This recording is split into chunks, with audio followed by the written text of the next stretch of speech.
Hello, ladies and gentlemen. Welcome to the greatest games on the Blizzard. My name is Marcus Speller. With me is Jonathan Wilson. And with us today is Michael Walker, football reporter for The Athletic, The Irish Times and The Eye, and author of Up There, The North East, Football Boom and Bust, and also Green Shoots, Irish Football Histories. Michael, pleasure to have you on the podcast. Thanks very much.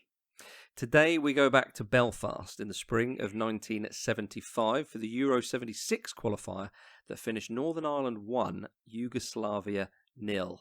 Michael, why have you chosen this game? Two reasons, really. The first is the obvious one, is that this is an historic game in the history of Irish football. It's an historic occasion, actually genuinely deserves to be called that, for Irish football and for Belfast, in a way, whenever I look back at the state of the city.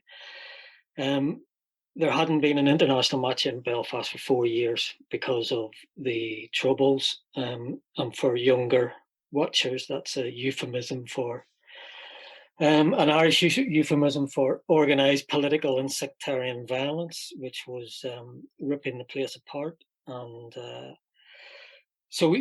the Irish Football Association was unable to stage games for 4 years in Belfast after 1971, and they therefore had to play away in places. So they would play home games in places like Coventry, Hull, and elsewhere. And then in 1975, Yugoslavia agreed to come, and so that was like an amazing moment for the city, for Irish football, and so the atmosphere around the place was amazing, and it was a sense of Irish football coming back in from the wilderness. That's what it was, and to an extent Belfast too.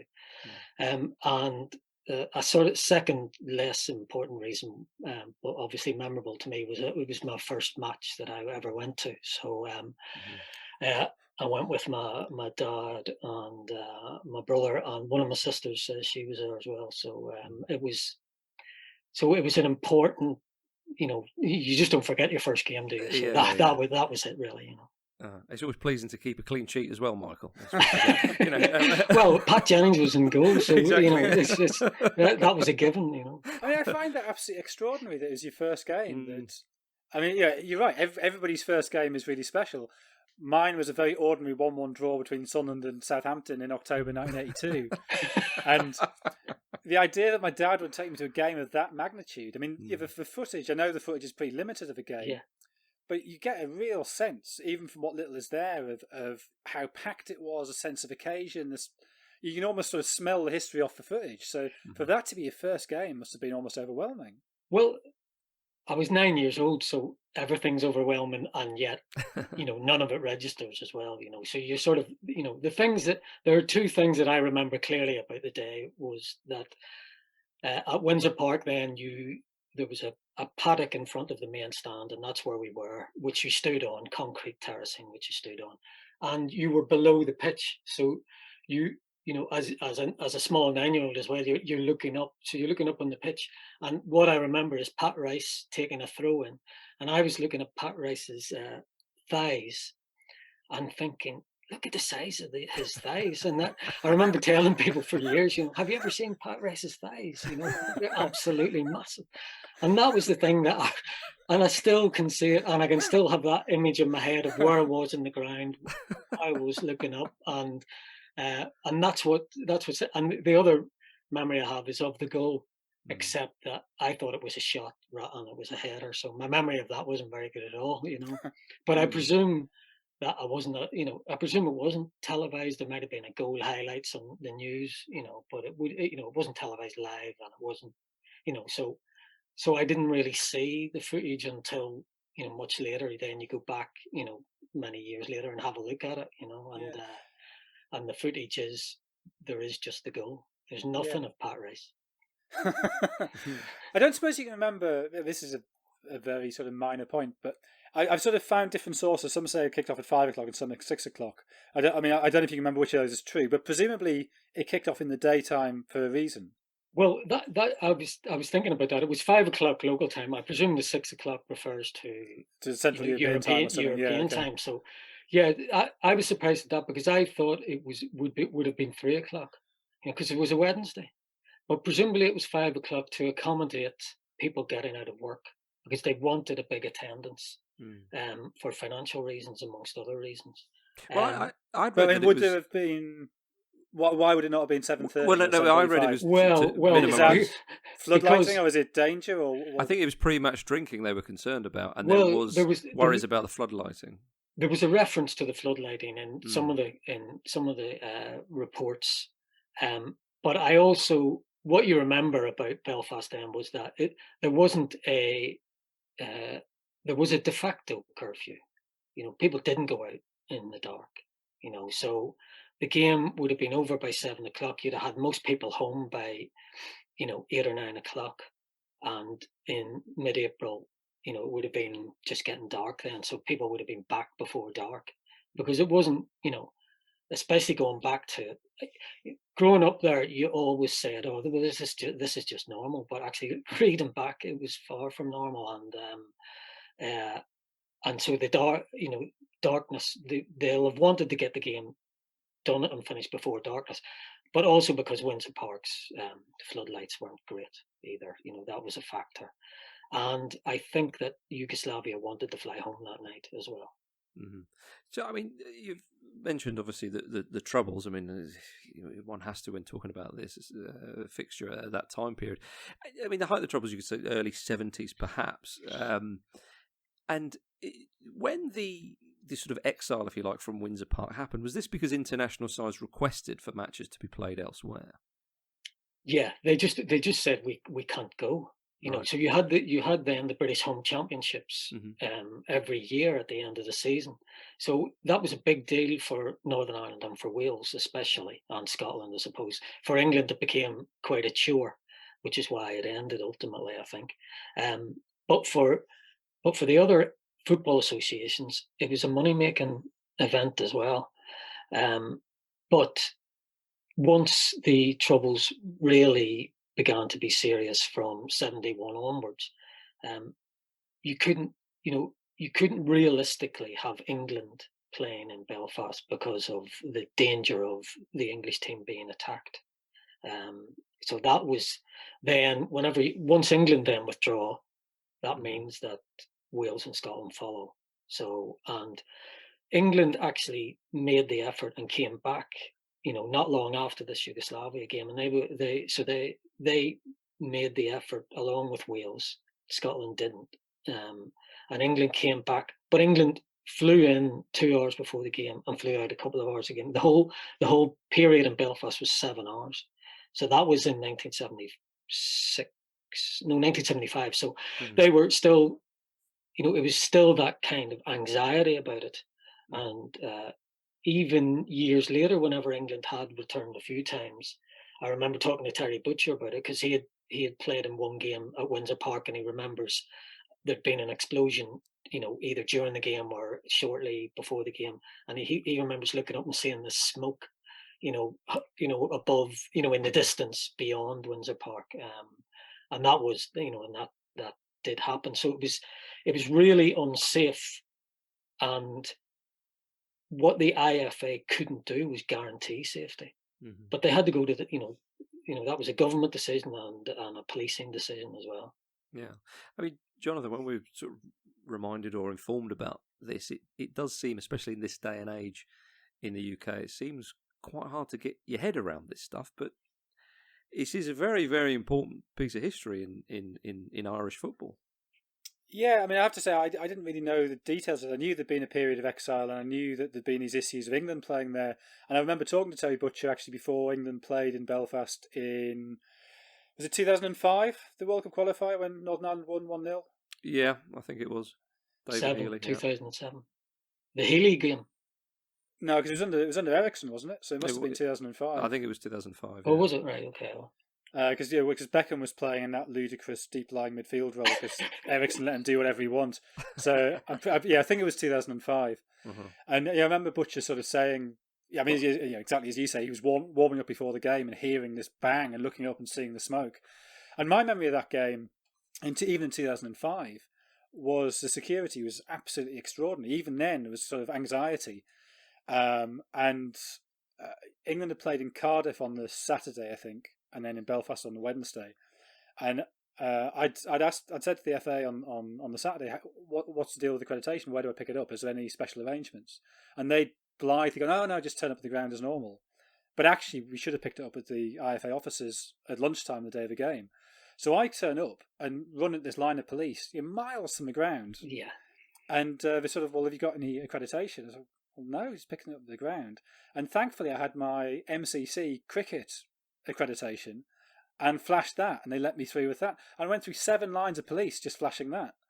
And so this is my great claim to fame. I then blagged my way into the stadium, got into the press box, and found the press officer, and said, "Look, I'm really sorry, I wasn't told. The FA didn't tell me, to pick it up this lunchtime." And sort of very grudgingly, she kind of hands it over. And at the security debrief the next day, I was item 1, me. Yeah. So. But anyway, we've won the well done. Well done. You haven't been item 1 since you went on blind date, of course. But going back to the early 70s, if we may. Well, yeah, I mean, I think it's worth talking about I mean, in your book, you link the final game before the Exile, the game against the Soviet Union, and then the fact that 10 days later, George Best plays the game at St James's with the death threat. Yeah. So, I mean, I guess that shows just how heightened the tensions were at that specific time. Yeah. Well, George Best as Terry Neill was the player manager of Northern Ireland, and as Terry Neill says, George was the obvious target. If it was going to be a death threat against an Irish footballer, it was going to be against George Best. And he plays this game for Manchester United at St James's Park, and he gets a death threat a couple of days before the game, and goes to Frank O'Farrell and says, should have play, and Frank O'Farrell says, no, you don't have to. And then he rings his father, and his father says, you don't have to. But Best made the decision to play, and then talks about how fearful he was, and talks about the journey from the Man United hotel to St James's Park, where he's lying on the aisle of the coach. And the bus had been broken into. And the bus had been broken into, yeah. And, and the player, Best had, guards outside his hotel door, so that obviously curbed his other activities, possibly for one night. And then he goes to gets to the ground and says, I just kept running and running and running.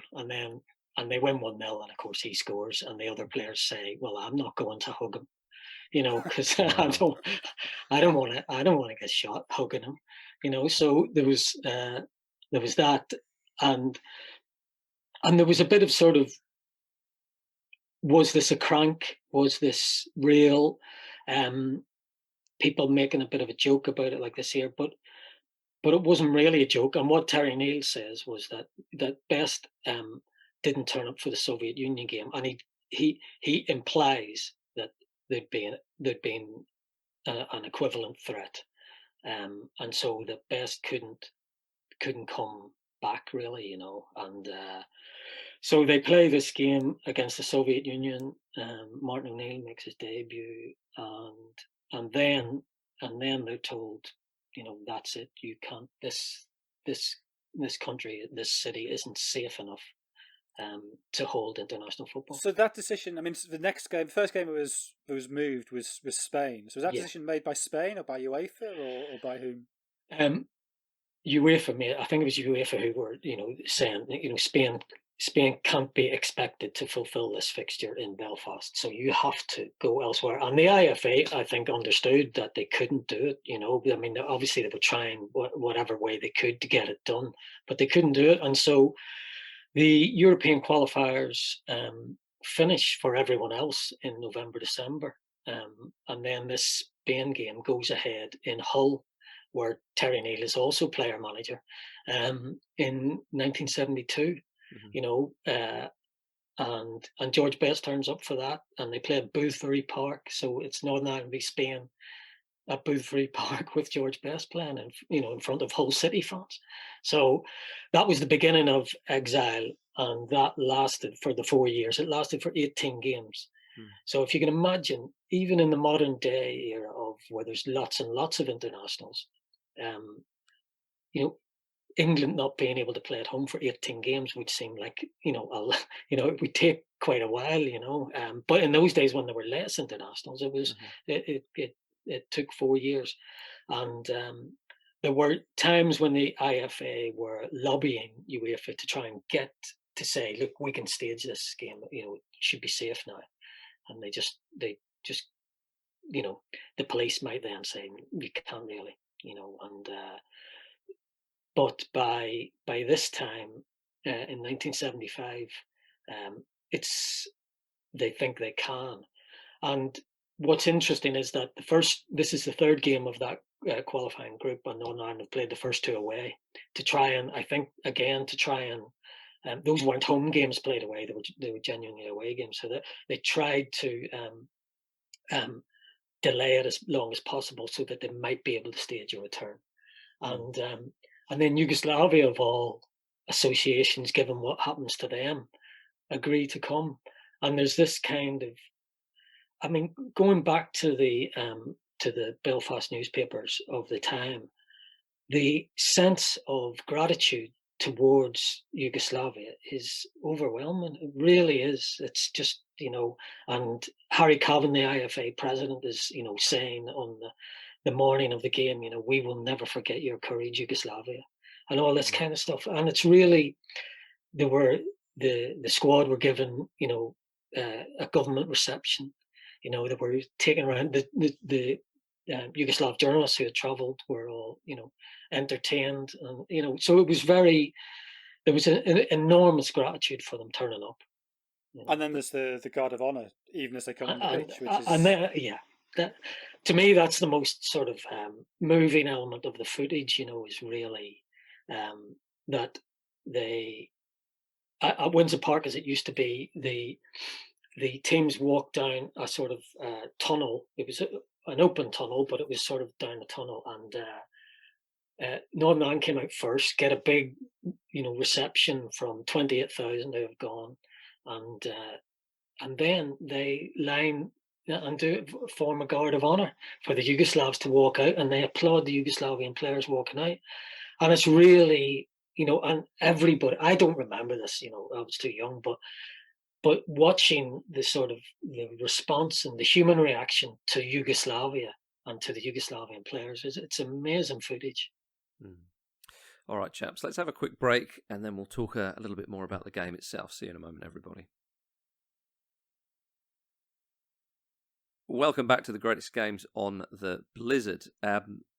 So yeah, Michael, you mentioned Terry Neill, the player manager for Northern Ireland and Hull City as well. He was only 29 years old. We should point this out. I mean, that's enough responsibility at the best of times being player manager at one side, but to be player manager at two sides, and given all that context you've just given us about Northern Ireland, I mean, he must be quite the character to take all that on. Oh yeah, I mean he is, and he was, and he had that kind of. There was an element of Blanchflower about him. He had Right. that kind of personality, that charisma, and that and he was mature. He had to be because he was doing these two jobs, Mm. um, uh, and he he had also had, you know, worrying threats at Hull City. He had had material through the post with wires in it, and he talked about having to check under his car and this kind of thing. For a period of time, the he had just been lured to Tottenham to become their manager, which again, so he's uh, ex-Arsenal, Mm. and goes to Yeah. Tottenham, So he was handing. This is his handover game to Dave Clements, who was also a player manager. He was playing for Everton at the time, so he was coming in for one game to stand in and play and pick a Mm. team and try and do it together. And the two of them, I think it was Terry Neill says it was Dave Clements' idea for the Guard of Honor to Mm. say, properly to proper thanks for to the Yugoslavian team. And but Terry Neill was there, travelled over and wanted to be there and experience the occasion, because he had been part of he had been part of the Exile. He had only known the Exile, So and it had featured remarkable games, like Northern Ireland drawing 1-1 with Portugal in Highfield Road in Coventry when Eusebio scores. Yeah. Martin O'Neill gets his first goal for Northern Ireland, and the equaliser scored by Eusebio. And you sort of think, well, that's fairly remarkable. But it's just the whole thing's remarkable the whole way through the 4 years. How were they received by the clubs and by the locals, whether it be Coventry or London or Because they Liverpool? played over Craven Cottage and Hillsborough as well. Craven Cottage, Hillsborough, yeah. And Goodison Park. They got really good receptions. People were really understanding, and the opposition. That's one of the things that Terry Neill says was that the opposition players were really understanding. They'd have rather been playing. He quotes Eusebio saying, "I wish we were in Belfast," and so there was this kind of understanding that this was unfair on the Irish footballers, but also huge sympathy for what was going on, and what sort of, just to go back to the safety aspect, what strikes me is that there's this kind of perception, even within people like me, is that 71, 72, 73, they were the really, really worst years. And probably they were. But I go back to April 1975 for this game, and there's an amazing work of journalism called Lost Lives about the Troubles, and they catalogue the killings. And in April 1975, there were 37 murders in Northern Ireland. There were 23 murders in Belfast. There were 6 people killed in an explosion 4 days before this game. So there was Yugoslavia had every right to say no, and UEFA had every right to say you can't stage this game. So there was this. It's really difficult to sort of get your head around that the sort of the bloodiness of the streets, and then this sort of happy occasion. Like the Belfast Telegraph headline is "Happy Days Are Here Again." On the Thursday, afterwards, after the game, the Thursday morning, and you just sort of think it's hard to fathom. Did Yugoslavia, did they initiate this?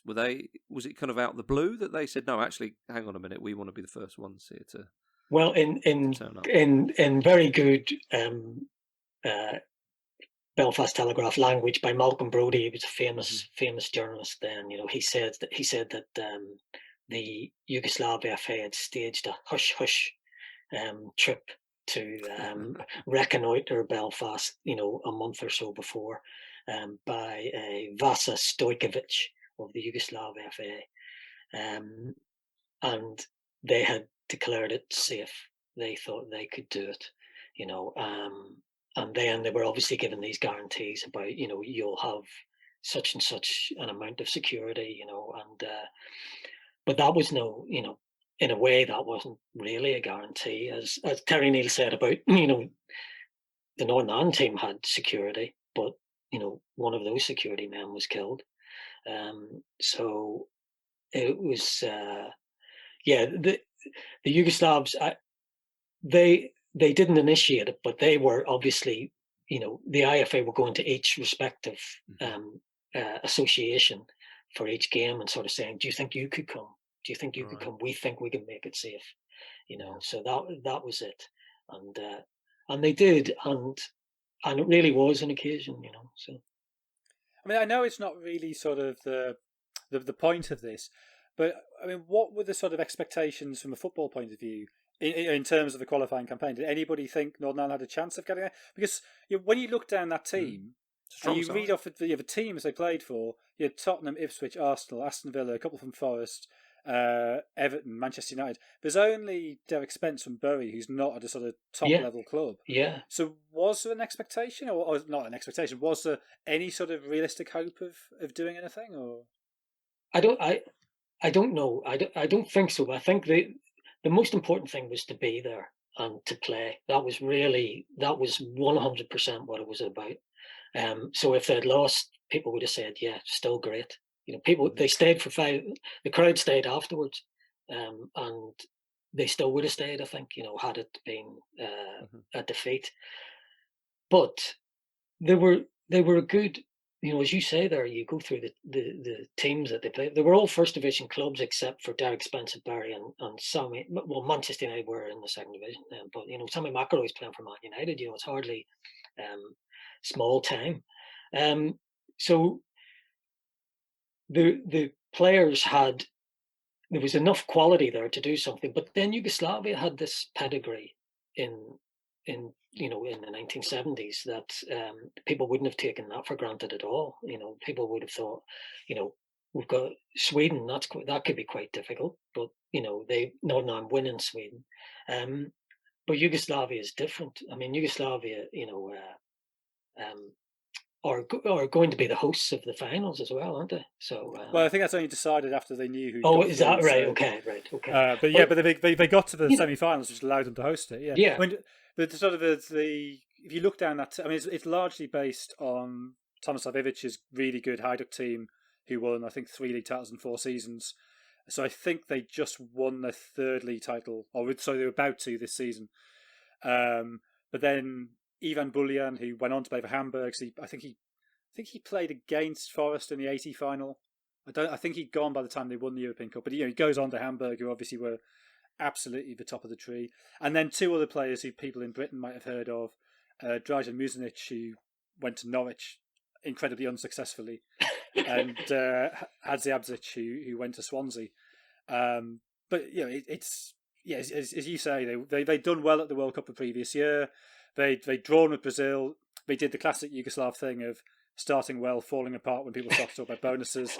I mean, Branko Oblak, who played in this game, I think he was the first ever Slovenian to play at the World Cup, and I remember interviewing him, and he's very ebullient, larger-than-life figure, so I tended to take what he said with a pinch of salt, but the fact is he did score a header from 20 yards in the World Cup.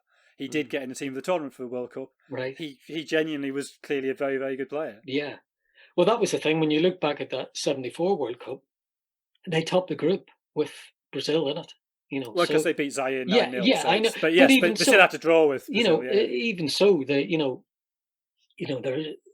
Northern Ireland hadn't done that. Northern Ireland hadn't beat, so so there would. So in terms of expectation, I don't think there was huge expectation, amongst the players. Plus, you had this managerial situation where they didn't have a permanent manager.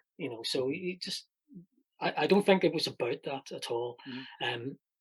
And yet the thing is, they actually do very well in the group. Quite close. Yeah. So those 2 away games you mentioned, they took the lead in Norway and ended up losing 2-1, which actually is the killer result for them in the end. Yeah. Then they beat Sweden 2-0 away. Yugoslavia only played 1 game before this game. They'd beaten Norway 3-1 at home. And then they win this game 1-0. So it actually ends up that they go to Belgrade for the last game. Yeah. If they'd won 2-0, they'd have qualified. Yeah, yeah. And you then think, well, if the penultimate game they end up beating Norway 3-0 at home, if they'd won that 5-0, say, then suddenly they have to win 1-0 in Belgrade, and that's deeply possible. Yeah. So they weren't that far off, although it ends up being 4 points in the end because they lose the game in Belgrade. It's within touching distance. Yeah, and actually it shows. And again, I don't like there's a kind of attitude towards both Irelands that because they didn't qualify for tournaments in the 1970s, and with England actually, I think it is that they were just terrible teams or terrible sets of players, but they weren't. There were lots and lots of good players in all of them, and there were fractions away from qualification, and then we've pointed out that of this team, 9 are first division players plus a Manchester United player, and the player who's not there is George Best, yes, who was only 28, which is a thing that seems incredible. He's playing for Dunstable at the time, but his career's already over, and you think what could have been if you suddenly had Best in this side instead of Derek Spence. Well, the thing is, Best does come back. Best comes back and plays another few games, and plays memorably against Holland in Rotterdam. That's right. And is just fantastic in that game. Is that where he nutmegged Johan Cruyff? Yeah. Is that the... Well, there isn't the footage of that. You sure? That's what we're told. Yeah. And then it became, no, it was Johnny Rep. And then it was, but but he was fantastic regardless. And so had he been, it's a huge regret, because had he been handled properly at club level, he could have been so effective, in an Irish jersey, and could have done it. It could have been really good, and he was so keen to do it as well. He really tried to make the 1982 squad as well, even at years 35 later. would he have been by then? Yeah, but like, imagine him at that age; he'd have still been pretty good, Yeah. But Billy Bingham just didn't sort of. I think he thought the distraction of having George Best in your squad can understand would offset the positives. Mm-hmm. I mean, we should talk a tiny bit about the actual game itself against Yugoslavia. I mean, you can't really find much footage. There's a few match reports here and there. But you mentioned Derek Spence a few times making his debut. I mean, a bit of a baptism of fire playing in that game, but held his own though. Yeah, Michael. Yeah, and it was a strong side. And from what I can gather from some of the reports and whatnot, is that Martin O'Neill was instrumental in the midfield. And of course, as you mentioned, he made his debut in that match against the Soviet Union in 1971. So there he was, beginning his career in that last game before the Exile. He played here, there, and everywhere, other than at Windsor Park. And for him to come back, it must have been very special. Yeah, it was. I mean, he had one of his key games for Distillery as an Irish League player was winning the Irish Cup final at Windsor Park. So it'll have had a different resonance for him, and he tells this story. It must be from Highfield Road, where Eusebio had swapped his shirt, and so Martin O'Neill wanted a souvenir and asked him for his shorts, and Eusebio gave him his shorts. So it was. Whenever you look at that, someone like him playing, it's just he was so good. He was so good then, and then he became more and more influential as the captain and as the spokesman of the team and as the engine, and he became the emblem of the team then, along with Whiteside and others in '82. So he was quite young then, and it was also he was also well, they were all very aware. All the players were very aware that that the team was formed from two sides of the community, and that whilst the crowd will not have been formed from two sides of the community, the team was, and that was, and they were all very aware of that. But they were also very aware that after the game they went separate ways. They went into their own areas of Belfast or wherever, and that was there's a real sadness amongst them about that. Yeah, absolutely. I mean, we should talk about the goal that wins. Yes. It's Northern Ireland win 1-0. I'm not sure we mentioned that yet. But Northern Ireland win the game 1-0. I mean, the goal is a very British goal. A deep corner. Alan Hunter wins the header at the back post, back across goal, and Brian Hamilton nods it in from about 6 inches. Yeah. So that, it is. It's just a very bit. Well, it's a goal scored from a corner, and how many times do club fans say we never score from corners? It's just constant from every single club supporter. So it's a very, it's a routine goal, and you can't imagine Yugoslavia have been pleased with it. But and then they had a couple other. Derek Spence had one disallowed, didn't he? So for offside, and it sounds as if Northern Ireland played pretty well and held their own, and but then I read one comment from a Yugoslavian journalist who was saying that they had played like amateurs. So, and the insinuation was that they had been overwhelmed by the occasion, whereas the Irish players had been inspired by it. They had been a bit overwhelmed by it. Yeah, I mean, I would encourage people to look up the footage, because even in sort of a minute on YouTube, you get a sense of this sort of higgledy-piggledy stadium. It's not a sort of cohesive stadium. There's bits here and bits there, and just people everywhere. You can see how packed it is, and the fence appears to be. It's not like a normal football fence. It looks like wire or something. Yeah, The kind of it was like you might get around a military establishment or something. Just sort of these concrete pillars and the chicken wire going up. Yeah. So it's and even that stand behind the goal, it only sort of goes halfway along, and then it's sort of the next bit's roofless, and you get that great sweep of the corner with just thousands and thousands of people.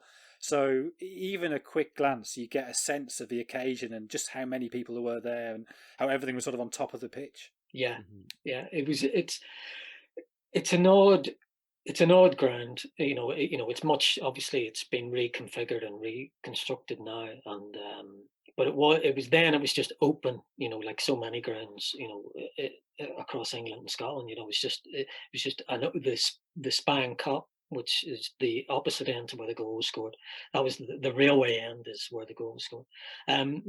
You know, that was the sort of where all that was the cup was where the noise came from, and that's where whenever you see the footage of the players walking out, that's in the background there.